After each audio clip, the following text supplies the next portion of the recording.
Hello everybody, welcome back to Trivela with me Eagle Levara. Dan di video kali ini gue pengen bahas tentang Poco X6 Pro setelah pemakaian selama 3 bulan. Oke, let's get started guys.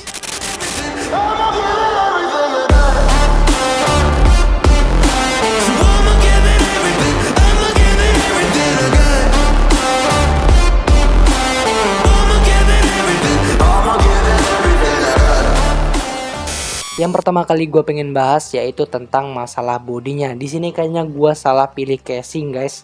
Untuk bodinya sendiri udah lumayan banyak baret-baret ya di belakangnya ini, karena memang materialnya sendiri plastik bukan kaca.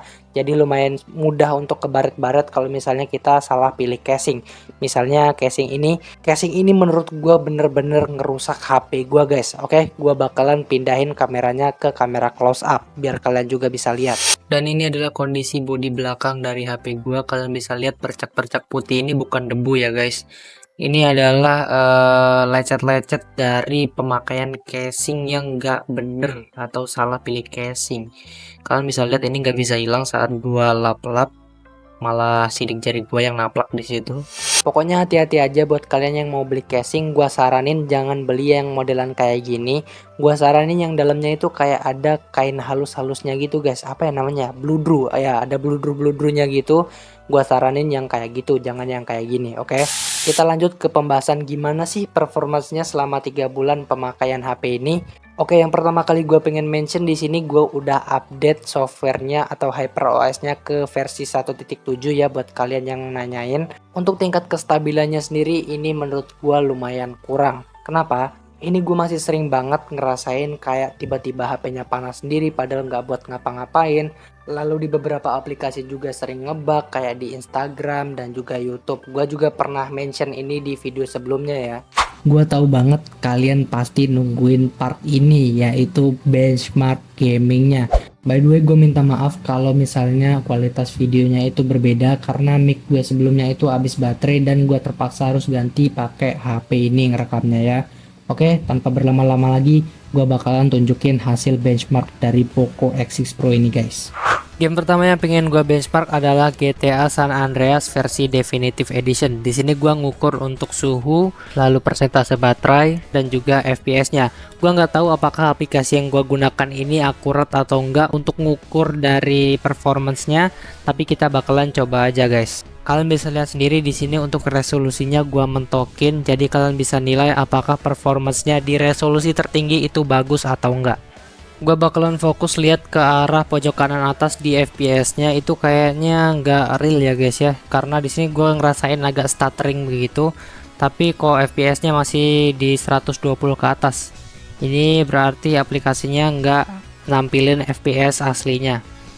Oke, kita bakalan keliling-keliling terlebih dahulu sambil lihat-lihat apakah FPS meternya bener-bener nggak berfungsi. Yap, ini kerasa nggak 120 fps sih. Ini mungkin cuma dapat sekitar 50-an mungkin. Ya, bisa lah lompat-lompat ke 90 fps, tapi ini kayaknya rata-rata atau average-nya itu di 50-an guys. Nggak kerasa kayak 120 fps ya. Oke, gua bakalan ngelakuin beberapa hal-hal random di sini seperti ngelemparin bom ya. Player-player GTA kan random-random kayak gini. Kita bakalan coba bom semua mobil yang ada di sini. Kita bakalan lihat kalau misalnya penuh dengan efek-efek ledakan begini FPS-nya apakah berkurang atau enggak. Ya, ini FPS meternya nggak berfungsi guys. Ada di sini gue udah selesai nyelamin YouTube untuk nyari aplikasi FPS meter terbaik di Android tanpa root gitu ya. Gue nemuin di sini dari Xiaomi-nya langsung dari opsi pengembangnya. Oke, semoga aja ini bisa buat acuan kita ya guys ya.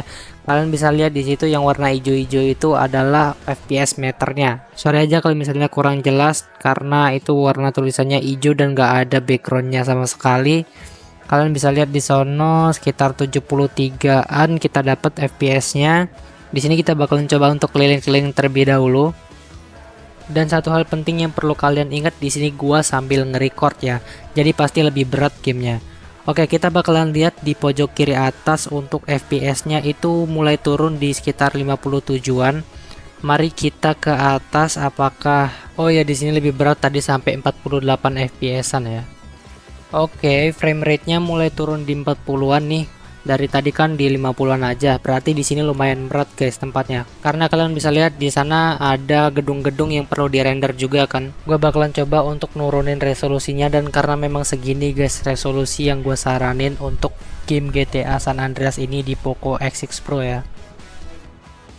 Sekarang kalian bisa lihat sendiri untuk FPS-nya naik di sekitar 80 ke 90 FPS-an. Ini udah bagus banget sih. Lebih baik kalian korbankan sedikit untuk resolusinya biar dapat FPS yang lebih gede. Saatnya kita rusuh, kita bakalan ledak-ledakin mobilnya. Bagaimana untuk FPS-nya? Apakah masih bagus? Siap.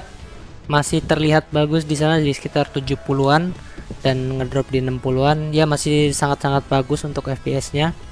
Ini adalah resolusi yang sangat gua sarankan buat kalian ya guys. Gua bakalan lanjut untuk main selama beberapa menit dan kita bakalan lihat berapa suhu yang dihasilkan dan juga untuk ketahanan baterainya.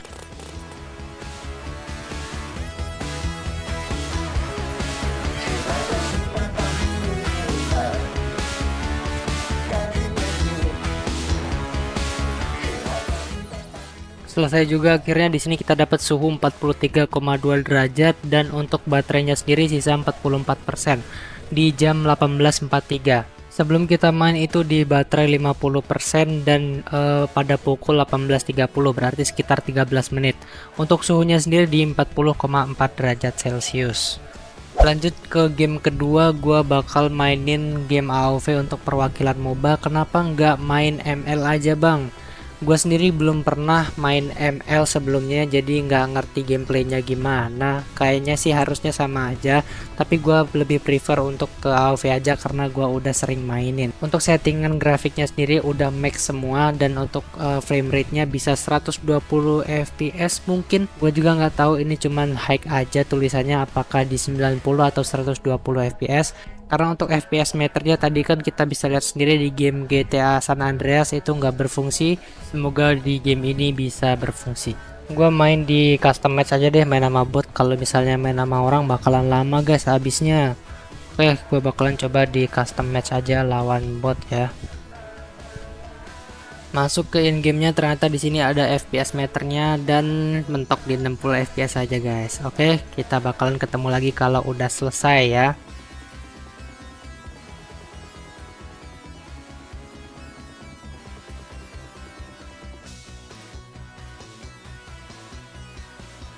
Dan untuk suhu setelah pengetesan sendiri berada di 40 derajat Celcius. Kita main tadi sekitar 9 menitan ya, kita bisa lihat di pojok kiri atas itu 9 menit lewat 1 detik. Baterai dari 28% ke 25%, berarti cuman kurang 3%. Frame rate juga gua ngerasain stabil banget di 60 fps dan gak ada masalah sama sekali. Lanjut kita bakalan tes di game berikutnya. Ini adalah game Call of Duty Mobile. Di sini kita bakalan lihat settingan grafiknya terlebih dahulu. Untuk defaultnya di sini kita dapat medium ultra. Kita bakalan coba set ke paling tinggi, itu bisanya di frame rate max ya. Lanjut kita bakalan ke medium lagi, lalu kita set ke ultra. Apakah ada settingan yang bagus di sini? Kita coba tinggiin lagi dan ultra tetap nggak bisa guys. Dia bakalan paksa ke max ya. Jadi kita bakalan taruh ke settingan defaultnya aja.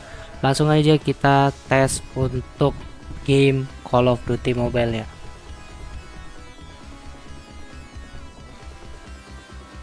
Bahas soal FPS, FPS-nya sendiri stabil di 100 FPS ke atas ya kalau menurut gua, karena nggak bisa lihat FPS meternya. Jadi di sini gua nebak-nebak aja, tapi tebakan gua itu di 100 FPS ke atas guys, karena itu kerasa banget ya. Untuk suhunya 41 derajat.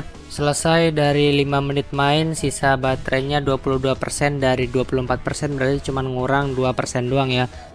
Selanjutnya PUBG Mobile, kita bakalan lihat settingannya. Default kita dapat di Smooth Extreme Plus yaitu 90 fps dan HDR mentok di Extreme biasa. Kita bakalan setting ke default aja dan langsung aja mulai deh, nggak ada yang spesial lagi settingannya. Oke, langsung aja kita masuk. Ya guys, ternyata untuk FPS meter dari Xiaomi nya langsung tetap aja nggak akurat. Kalian bisa lihat itu FPS nya 118-119 FPS, padahal tadi kita bisa lihat sendiri itu mentok di 90 FPS atau Extreme Plus doang ya. Entah kenapa ini nggak bisa nyari yang bener-bener akurat untuk FPS meternya. Setahu gua kalau misalnya mau bener-bener akurat itu perangkatnya harus di root terlebih dahulu. Tapi kalau misalnya gua root itu aplikasi-aplikasi kayak perbankan itu nggak bisa digunakan. Jadi gua nggak bakal root HP ini ya. Ya memang ada beberapa modul biar aplikasi perbankan itu bisa berjalan di HP yang udah di root. Tapi gua nggak bakal lakuin itu karena sangat beresiko.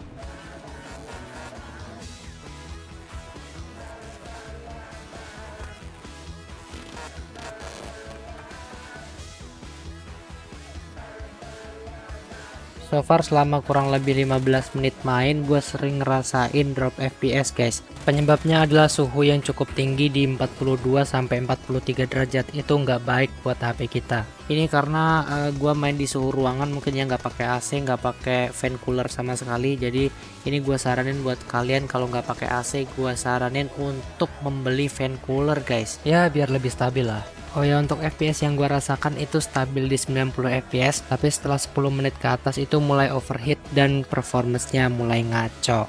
Oke, kelar. Ini udah sekitar 18 menitan ya gua main. Kita bakalan cek untuk baterainya sisa 34%. Dari tadi itu 42% guys. Kita pindah ke game-game emulator. Kita pakai Aether SX2 di sini di game Call of Duty World at War Final Fronts. Gila, panjang banget tuh nama. Oke, untuk settingan grafisnya seperti ini, kalian bisa lihat. Yap, udah di in-game dan kita lihat untuk FPS-nya ngedrop parah. Gua mau disclaimer terlebih dahulu kenapa ini bisa terjadi padahal di game-game yang lebih berat sebelumnya itu lancar-lancar aja. Kenapa malah di emulator itu ngedrop kayak gini? Pada dasarnya setiap game itu perlu banget optimalisasi dari developernya untuk chip-chip tertentu. Chip itu contohnya kan kalau di HP itu ada MediaTek, ada Snapdragon, dan juga ada Exynos contohnya ya. Nah itu dia tugas berat dari seorang developer emulator ya. Jadi perlu konfigurasiin satu persatu judul game dengan chipnya. Sayangnya untuk developer Aether SX2 ini udah nggak ngelanjutin lagi projectnya. Jadi nggak bakal ada update game-game yang dioptimalkan lagi untuk kedepannya guys. Ya inilah contoh game yang belum sempat dioptimalisasiin tapi udah ditinggalin. Kayak gini hasilnya gak optimal. Satu-satunya solusi yang gua tahu ini kalian harus pilih HP dengan chipset Snapdragon. Kenapa? Karena bisa custom driver. Apa itu custom driver? Sesuai dengan namanya, kita bisa ngeganti konfigurasi yang udah gua jelasin tadi ke konfigurasi yang kita inginkan. Nah, konfigurasi ini bukan dari developer emulatornya langsung, tapi biasanya dari komunitas atau dari pengguna-penggunanya. Jadi walaupun developernya udah nggak ngurusin aplikasinya, tetap bisa update ke driver atau konfigurasi terbaru gitu ya. Tapi jangan senang dulu, walaupun kalian udah nemuin driver yang cocok di game A, itu belum tentu cocok di game B. Jadi akhirnya kalian harus tetap nyari-nyari driver lagi kalau misalnya driver yang awal itu nggak cocok sama game baru yang pengen kalian mainin gitu guys. Buat kalian yang selalu keluar-keluar kalau chipset selain Snapdragon itu jelek, kalian harus ubah lagi pandangan kalian guys, karena itu salah besar. Bahkan chipset terkencang saat ini dipegang oleh MediaTek, bukan dari Snapdragon. Udah capek gue ngejelasinnya, kita ganti game selanjutnya. Di game selanjutnya ini gue contohin yang udah lumayan optimal di emulator ini. Kalian bisa lihat bagaimana perbandingannya dengan yang tadi ya. Ini bisa jadi bukti kalau misalnya gue nggak ngibul tentang penjelasan perkonfigurasian tadi ya guys. Sip, udah di dalam game. Di sini kalian bisa lihat di pojok kanan atas FPS-nya stabil dan ini playable, nggak nge-lag seperti tadi. Oke, gue bakalan naikin untuk grafisnya resolusi di 4 kali. Kita bakalan coba dan ya ini masih playable padahal ini grafik 4 kalinya PS2. Coba aja kita jalan ke depan. Oke, gua sadar sesuatu, ternyata game ini juga belum 100% optimal di MediaTek. Kalian bisa lihat dari bayangan karakternya itu ngebug guys. Ini berarti gamenya belum optimal. Gamenya belum optimal aja udah sekencang ini performancenya, apalagi optimal gitu ya. Salah satu emulator yang udah cukup optimal di Android itu adalah PPSPP. Kalian bisa download di Play Store. Untuk PPSPP sendiri gamenya 90% udah bisa dimainin di MediaTek. Gua nggak tahu di chipset lainnya. Gua pakai MediaTek soalnya. Jadi kalau misalnya nanya ke gua apa sih emulator yang udah optimal di MediaTek, jadi PPSPP itu udah paling optimal guys. Ya lanjut aja ke pengetesan yang terakhir. Kita akan coba ngedit di CapCut. Di sini gua bakalan coba masukin semua elemen yang gua rasa berat-berat. Oke, gua bakalan masukin terlebih dahulu. Sip, udah. Mungkin ini nggak terlalu banyak sih, jadi nggak bisa terlalu jadi acuan, tapi udah cukup mewakili ya. Biasanya CapCut juga cuman dipakai buat JJ. Hayo ngaku siapa yang suka JJ sini. Oke, kita lihat itu efek-efeknya yang kita masukin tadi kayak gitu, tetap lancar saat kita play dan juga kita scroll-scroll. Langsung aja gua coba untuk render, guys. Kita tadi mulai render di jam 18.24 ke jam 18.26, berarti sekitar 2 menit di resolusi 4K 60 fps dan bitrate tertinggi. Kita akan coba lagi untuk turunin resolusinya, tapi yang lain tetap yang paling tinggi. Sorry, gue lupa buat lihat jam terlebih dahulu sebelum renderingnya. Syukur gue nggak ngekat videonya sama sekali, jadi bisa lihat di file editan. Jadi render time yang kita dapatkan setelah ganti ke 1080p adalah 58 detik. Itu dia benchmark dari Poco X6 Pro ini. Bagaimana menurut kalian? Apakah gacor? Apakah enggak? Kalian bisa komentar di bawah. Mungkin itu aja sih yang gue pengen bahas selama 3 bulan pemakaiannya. Dari segi baterai yang awet-awet aja kayak pas pertama kali gue pakai. Kameranya juga sangat bisa diandalkan untuk kebutuhan gua, dan udah nggak ada masalah hardware yang terjadi selama 3 bulan ini. Aman-aman aja deh pokoknya HP ini ya. Oke, mungkin itu aja pembahasan gua di video kali ini. Gua Eagle Devara and bye bye guys.